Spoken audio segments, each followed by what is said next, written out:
Holly get started. But again, thank you so much for joining us today, Holly. And if you guys have any questions, ask them over in the chat section and we'll get to them at the end. Thank you. Excellent. Thanks, Jennifer. Can everybody hear me okay? Hopefully. Jennifer and I tested this out the other day, and our internet is really pretty good out here on Cucumber Hollow, but occasionally it just goes kind of crazy and flips out. So hopefully that won't happen today. I appreciate being asked to do this. I have been with Prairie Farmer for 19 years now. Various roles. I started out as a field editor, then became an associate editor.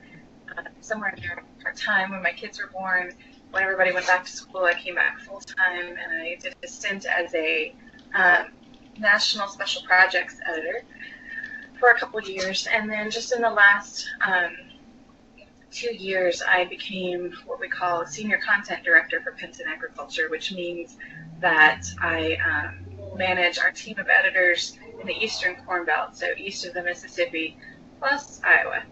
And I'm also editor of Prairie Farmer magazine, so that means my responsibilities there are putting out the magazine, covering Illinois issues, and working with our fantastic associate editor, Jill Lohr, who joined us about a year ago. So I'm also a graduate of the University of Illinois Ag Communications program and a big fan of that program. Day to day in my job, I'm managing people, I'm writing, I'm editing, I'm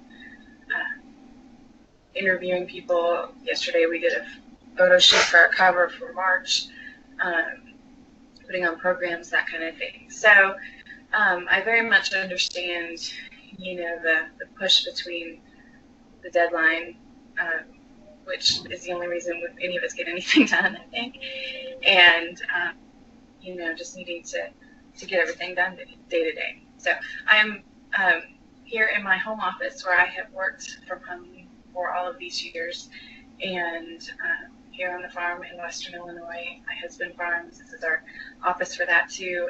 Mom to 3 children, and involved in the livestock industry and cattle production, various volunteer positions and that kind of thing. So the story that we were going to talk about today, and that Jennifer had asked me to talk about, was our recent series on drug testing at the Illinois State Fair. So as of today, that's a 3-part series. Hopefully there will be more, as this story evolves and we, changes are made, or, just as the story continues to evolve, we will continue to follow it. At this point, the story has run only on our website. We started just before Christmas, and have rolled out 3 stories since then. And then it will run in our print issue in February, which is what we're currently working on laying out right this very day. One of the things, this is a big situation, as any of you who are involved with the livestock industry know. It's how we test these champion animals at shows is difficult, and it's intricate, and there are lots of opportunities for things to go wrong, and there's a lot on the line. There's a lot of desire for it to be done well and be done right, especially for the kids. So I purchased this story. It's a quote that I have posted on my desk: "Be firm, fair, consistent, and correct." And that's from a guy named Ray Ainsworth, he's a horse trainer who I heard speak at the Farm Progress show several years ago. I don't really know the man other than he said that it's fair. He was talking about training horses, but I have decided over time that really applies to a lot of things in life. I think it applies to our jobs. I think it applies to raising children. I think it applies to tackling a really big story like this. We need to be firm in the way that we approach it, and when we approach our sources. We need to be fair in how we approach presenting all the sides of the story. We need to be consistent in how we ask our questions and how we present the story, and then we need to be correct. We very, very, very much need to be correct. We need to be true to our sources, and we need to be true to the situation. So that was sort of my nature going forward there. In terms of the timeline, if you go back to when all this started, we'd go back to August to the state fair. We had our show. The rumors start coming out, really fairly quickly after our show was on Saturday. When all the champions were selected by Tuesday noon, I started hearing things, so-and-so being disqualified, and you guys know how that goes. And then the facts started coming out, people were disqualified and yet reinstated, and why did that happen? And others were disqualified and didn't get to sell, and why did that happen? By September, and Jennifer, can we go on ahead to the timeline? That might be good too.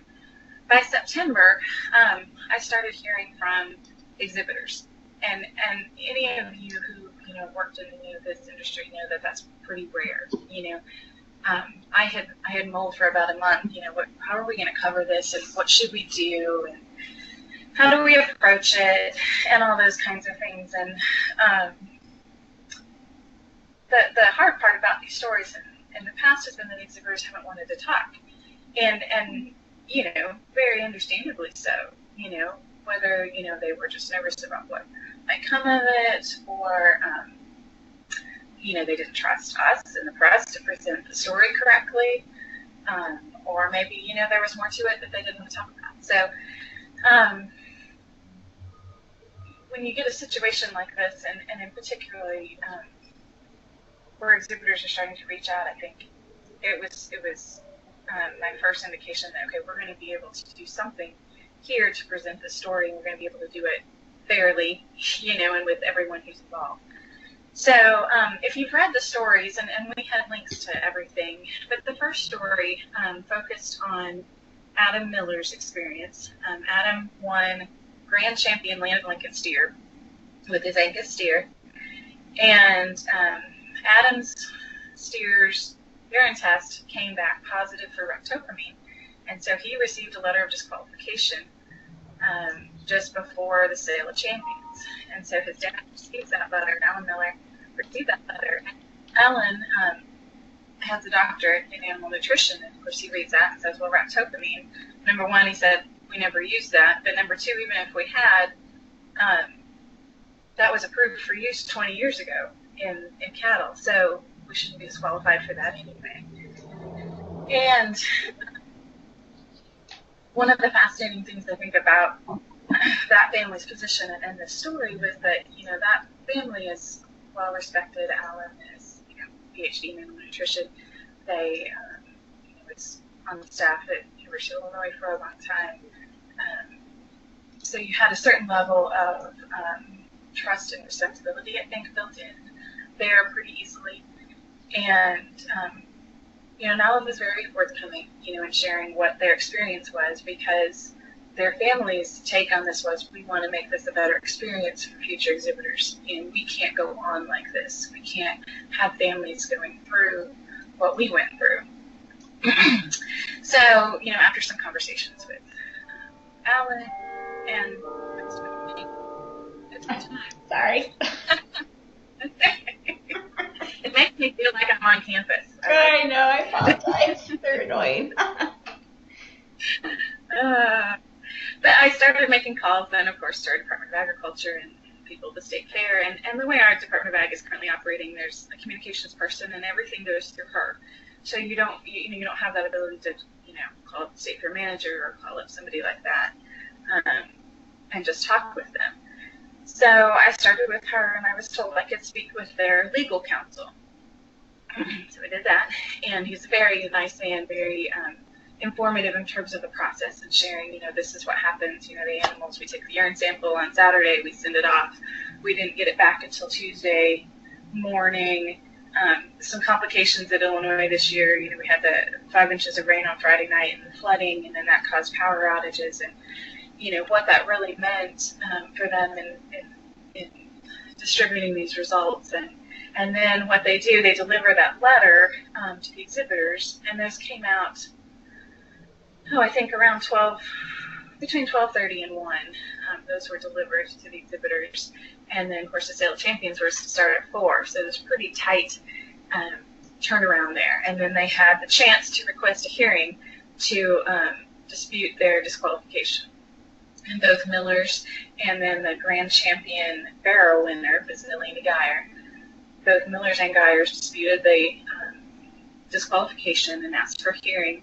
They had 15 minutes from the time they received that letter until their hearing was to start. So they, crossed the fairgrounds, went to the Department of Ag, presented, in this hearing,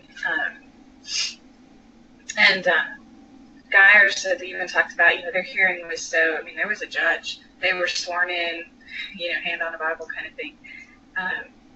The state presented their case, and then they turned to the Geyer family and said, you can present your case, and they're going, we don't even know what this is, much less present a case. So, that was some of the process that the legal counsel was able to share with me, but of course, couldn't speak to anything like what will we do next, how will we fix this, what are we considering, that kind of thing. And in fact, the department refused to speak to any of that.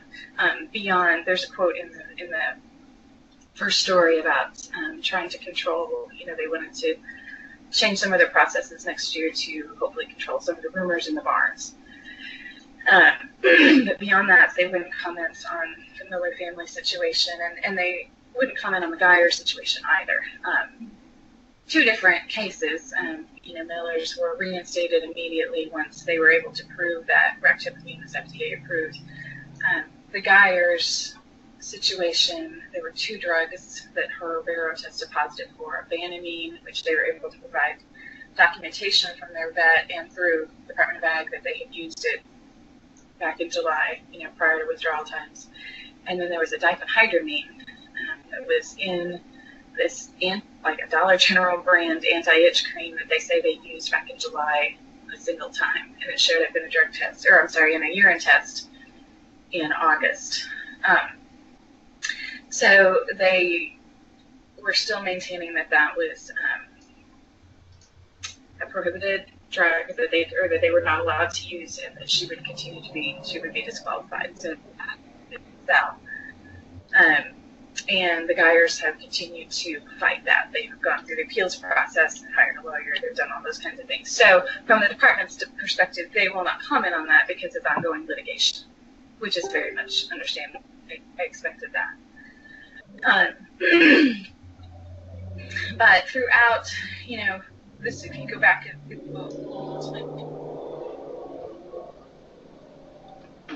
that okay? I'm not sure what that was. And throughout October and November, I did a lot of emailing and trying to get more interviews through the department. Was told that wasn't possible. Tried different ways to interview different people. Was finally told I could submit emailed questions, and so I did that. I think I sent in 10, and I got back about 2 or 2.5 answers to those. So, in terms of our perspective as the media, you do everything you can. You ask as many questions as you can, and if they don't answer, they don't answer. There's not anything else you can do about that. So I started the writing process to present the information that we knew. And I would say one of the tricky things, and I would guess a lot of you would fall into this as well, is that, once you've done a job for very long, you develop, I have friends from college who are in various positions throughout the state. I have, and sometimes they're sources, but they're also friends. And I think sometimes people will tell you something, particularly maybe in a story like this, because you're a friend, but they're telling you that as a friend, not as a source. So there's a lot of, as I'm writing, going, gosh, I don't know if they really meant to tell me all this. Or, I don't know if they meant for this to be in the story. And so we do a lot of, back and forth, just making sure, is this what you intended? And I found out quickly, with someone, they're like, oh, yeah, no, I was just telling you that. I didn't mean that on the record, which that's why we ask those questions, but you have to be very careful about that. The other thing I wanted to be very careful about is the legality of all this. We're presenting a pretty large, contentious issue, which is very different than historical writing, right? Like I do a lot of writing about, starter fertilizer and planters and nitrogen management. And those are not really super contentious things. We're not talking about something where a family is filing suit against the state of Illinois, the Department of Ag, or whatever. They've been, an entire family's reputation on the line. These are big things that have to be done well and right. And so I had enlisted the help of my copy editor, who was fantastic, and said, as you read these, read very carefully for me. Do you think I've missed something? Do you think am I straying, and presenting too much of one side and not the other? Is there another opportunity here that I'm missing? And she read very carefully for me and helped me with a lot of that too. The other thing that I think is useful here is to, as a journalist, to sort of cultivate those background sources. So there are a lot of people I talked to for the story whose names never appeared in the story, but they are people who are working in the background of this. They are people who are with various groups or associations or breeds or whatever, and they are helping put together committees, and they are meeting with people at the Department of Ag, and they are, kind of the wheels making this move, but they don't necessarily want to be the people out front of the story, which is understandable too.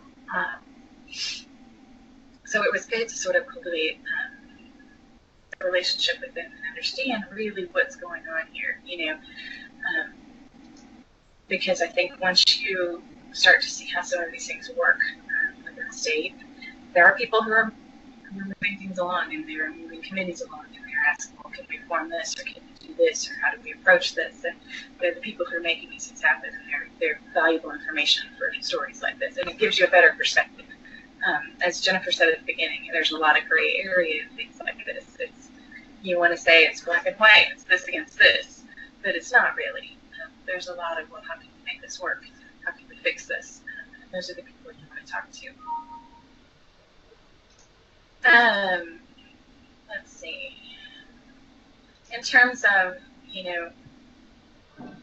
writing a story, we really, I think I wrote that initial story probably 3 or 4 different times, and had it scheduled to run 3 or 4 different times and held back, because I think there's more to this. I think I need to add more perspective to it.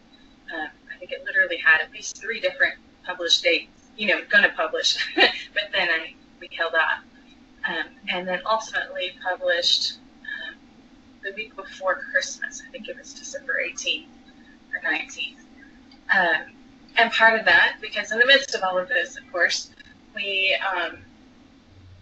launched a new website. So that was fun. And we didn't know, of course, how that would go very well. And so I did not want this to be the #1 story on that day, right? Because you just don't know what's going to happen. That's a big unknown. So we held it off to the next week. And so I believe we published the first 2 stories on a Monday and Tuesday that week. And I joked, the sort of fear and trepidation, when you hit, well, I didn't even hit publish, but when I send and say, okay, we're going to do this, but, how are people going to respond to this, and how angry are other people going to be, and just the contentiousness of it all. But at that point, you've done it, and you move forward, and there you go. We published those 2 stories shortly before Christmas, and then the third part of the story was the Geyer family's experience, the anti-itch cream situation. That one we held off on a little longer because they were, they had 30 days to appeal, and so that was in September, and then from the time of their appeal, the department had 90 days to respond, and that 90 days ended, I believe, right before Christmas. And so we were holding out, waiting to see what would happen. Will there be a response? Will she be reinstated? Will something happen? You don't want to publish and then everything changes. And, so we held off and then gathered over the course of about the next 2.5 weeks that nothing was going to happen and we should go ahead and publish. And so we published that final story, I can't remember, maybe the second week or so in January. And in terms of response, I would say it has been, well, simply on web traffic, it's been overwhelming. We've had huge numbers for us for a single story, particularly on the first and last story, the Miller family story and the Geyer family story. The second story really focused on here's what this livestock working group is recommending and what now the Illinois State Herd Advisory Board is recommending to the Illinois Department of Agriculture. Here's the 8-point response, here's what they're suggesting, kind of the nuts and bolts of it. That story got, probably a third of the hits as the other two. But I think that's to be expected. It's not, there wasn't the compelling personal story in that one that there was in the other two. And not as much attachment to that. So, and in terms of the response that I've seen online, you try and monitor all that, just see what people are saying. And there was a lot of, I would say positive in terms of supporting the exhibitors, and positive that the story, people thought our story was well done. And that's always a relief. I think I've only gotten maybe one call from someone who said, I don't know that you've got all the story. And that's always concerning, but it's also one out of a lot. So you take that with a grain of salt. So let's talk about the stories themselves. If we can go on. Yeah, there we go. This was the first one. And I stood at we do our, in Illinois, we do our Grand Champion Drive on Saturday. They show the champions of every species, and then they select that champion, and then, all the reserves and the Land of Lincolns. And I stood in the chair, and I noticed all of the, well, we're always taking pictures, of course, and it just happened that these two that I got out of, really worked out well for the story. That was him walking into the Coliseum with the steer and then being congratulated by Governor Bronner immediately after it was over. So those are photos that we used with the story. I really tried in this first story to present not only their very compelling personal story, and what they went through, but here's what other states do. Here is how other states handle all this. Here's what's being proposed in Illinois. And one of my favorite quotes from the whole thing was from Jennifer Scheik's husband, Dan, who said, none of this is easy to figure out. If it was easy, every state, every show would have it figured out, and we'd all be doing the same thing, and nobody would be complaining. But that's not what the situation is. So I think those were good things to sort of wrap this up in one big story, but be something people could read and hopefully get a grasp of the situation. So then moving on to the next day, Part 2, Illinois State Herd Advisory Board proposes drug testing changes. Again, and that photo was one I looked over, and there is a team of veterinarians and veterinary students, I believe, from the University of Illinois at the Champion Drive, ready to urine test each of these champions. And I just have to look over people.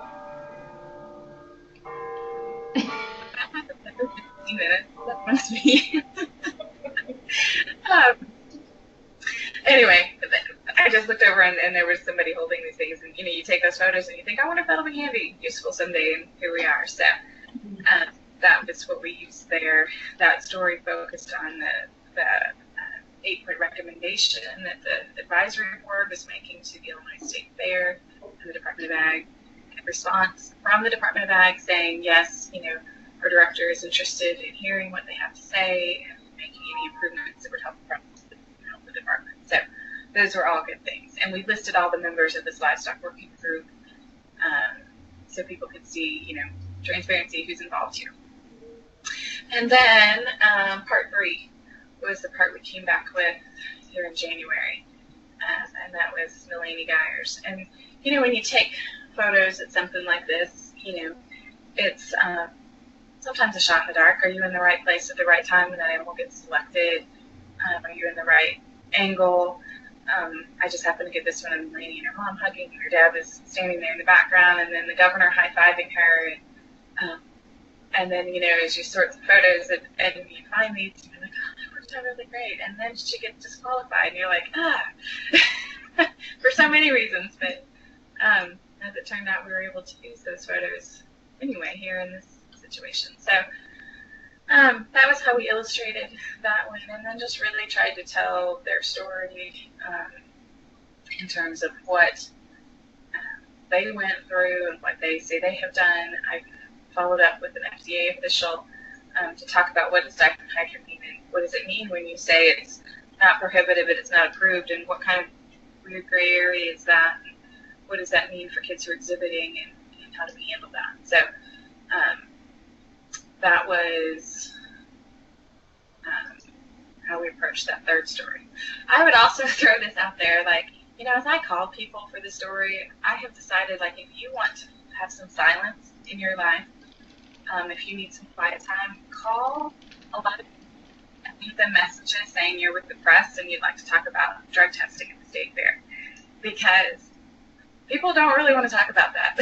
You can almost hear them laughing, like, I am not calling her back, which is understandable. But I left a lot of messages that were not returned. So it was nice when I was able to talk to somebody who, you know, was willing to share their expertise. And that's what we need in this, but we have to have a lot of sensitivity to that too.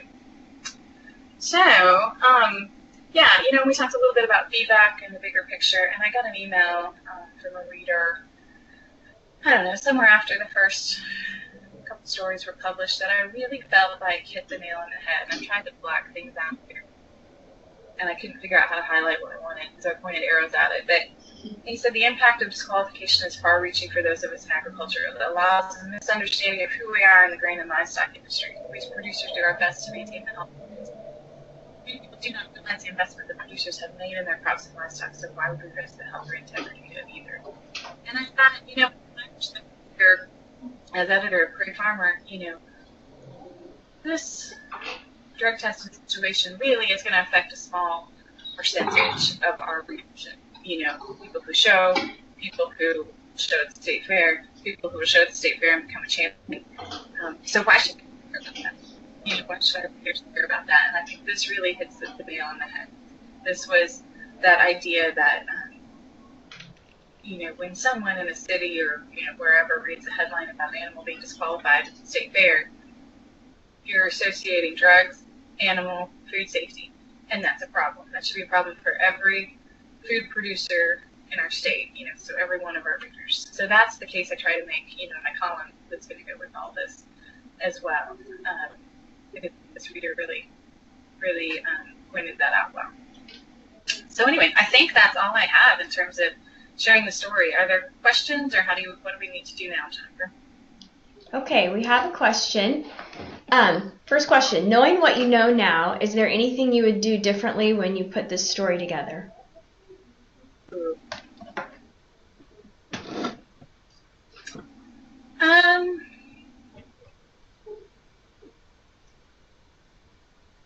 That's a good question.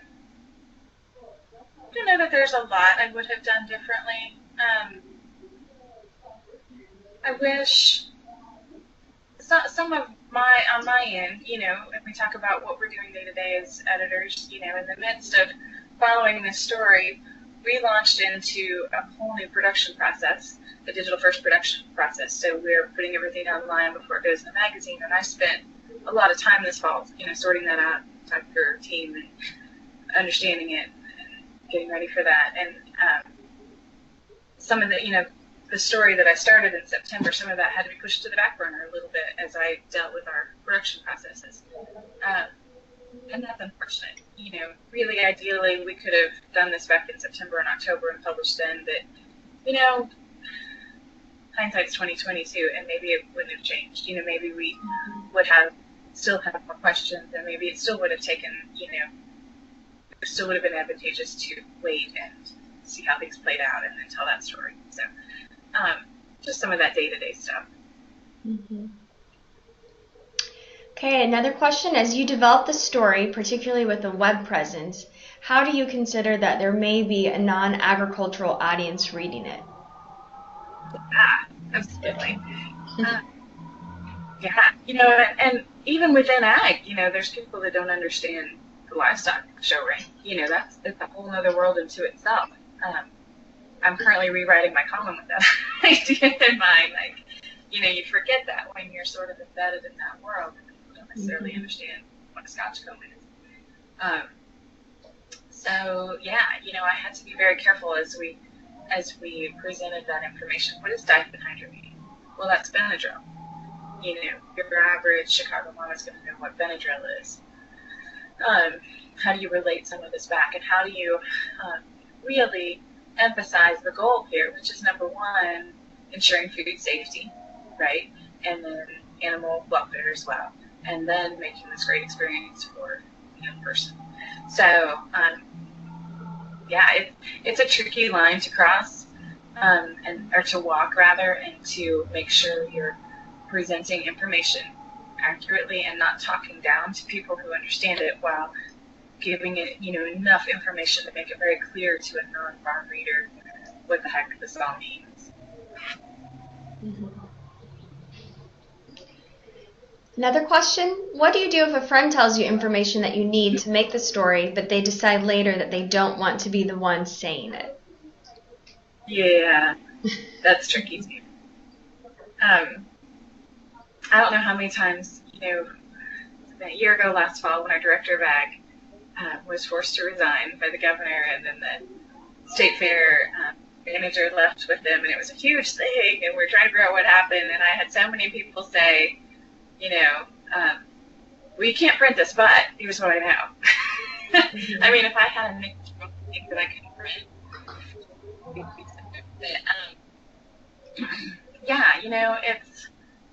it's dicey. You have to make a judgment call, because there are times, that I said to sources, I get that, I very much understand that, but somebody has to say this, so if you can't say it, can someone in your organization say it? Can your, an officer, or, something like that, because this is important information, and people would understand that. I think sometimes, when you're dealing with commodity organizations or breed associations, you have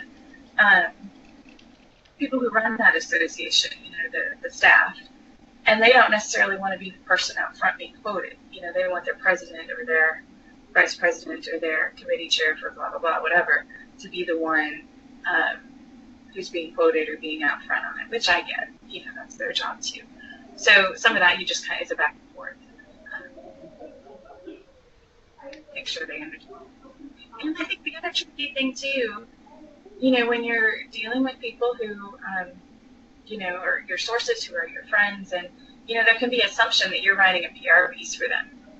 I'm not writing a PR piece for anybody. I'm writing a story that's presenting all the sides. It may be, we're presenting, whatever we have from the people who are willing to talk to us about it today, but this is not a PR piece, for you. And that's a careful line to walk to, because we all have a job here. And I have to remember my job is as a journalist. Yeah. I will testify that my husband was a little bit like, oh no, she really does want to talk to me, because, he's not an expert in some of these areas, and it is hard. It's hard to be in one of those stories on their side. So I think I think it was really important how you built trust with him and set some boundaries as to what you were wanting to talk about, because it's a tough subject, and I think you handled it really, really well. And thank you. And I appreciate yours. Yeah. Well, and I remember, when we talked with Dan and maybe Jennifer, when you and I talked, that he had said, he wasn't really the official in terms of like expert in testing and all this, but yet he, from my perspective, or that person, were they from Kansas maybe, or Iowa? I think it was a Kansas vet, yeah.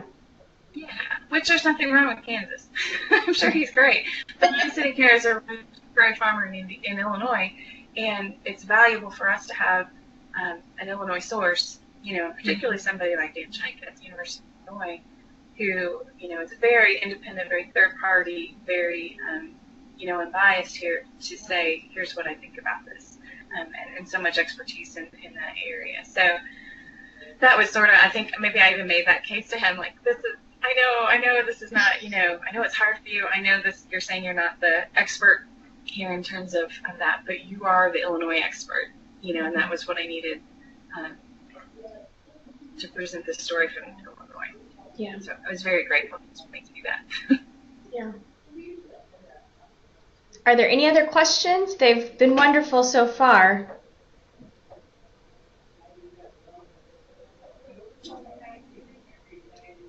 Well, we've got oh, more people are typing.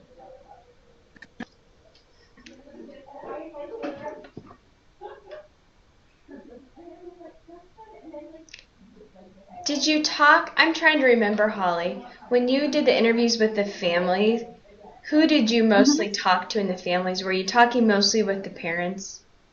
Did you interview kids Absolutely. at all? No, I did not interview the kids at all. I talked to the parents, the dads. Yep. Well, yes, the moms some too, but most of the dads, were presenting their situation. Those two kids were really young. You know what I mean? Like maybe if they had been older, if they were 16, 17, 18-year-olds and they had something to say, absolutely I would have talked to them, if they wanted to. But these kids were, I'm trying to remember, 11 and like 13, 14-ish. Yeah. So pretty young. Again, have to deal with that. And I really don't, I'm trying to remember, I don't think Adam Miller even knew anything was going on. You know what I mean? During the fair. Like, I think his parents really handled it so he didn't have to be, like, worried. Carry that question, that stress during the fair. It was hard. I mean, I saw those kids just hours before and just seeing how happy and excited they were and just thinking about the flood of emotions everybody went through. I mean, that was tough. I've got one more question that came in. Do you record all of your interviews and do you save those in case of litigation? That's a great question. I do not record all my interviews. I do things a little different kind of depending on the situation. If I'm doing an in-person interview, sometimes I'll record it because it's just less intrusive than trying to type or write in front of somebody. These interviews were all done over the phone, and so I just typed as we went. So, I mean, and some of these were like, I'm not going to lie, like 2 and 3 hour long conversations. Like your ear hurts a little bit from holding the phone after that. But, and I save all those notes. I type those as I'm writing, or, as I'm interviewing and talking and listening. And then I save all that. And I have always been told you don't have to, I don't think there are hard and fast rules that say, like, you have to file the last 3 years of notes. I've never seen anything like that. What I have always been told was you have to be consistent. So you have to have a system. So if you say, I only keep a year's worth of notes, then you have to do that for everything. I mean, then if you get rid of everything prior to a year and you save, rather than saying, oh, well, I saved these notes, but not these, that gets you in trouble in terms of litigation. But I save everything because I have them all on the computer and it's there. So if somebody has a question, here's what I've got. To be very transparent if something ever got to that point. Mm-hmm. Sure. That's a good question. Well, Holly, it is basically 10:45 here. Here goes the bells to prove it. Every 15 minutes on the dot. Thank you so much for joining us today. What a great topic, a beautiful series that you wrote.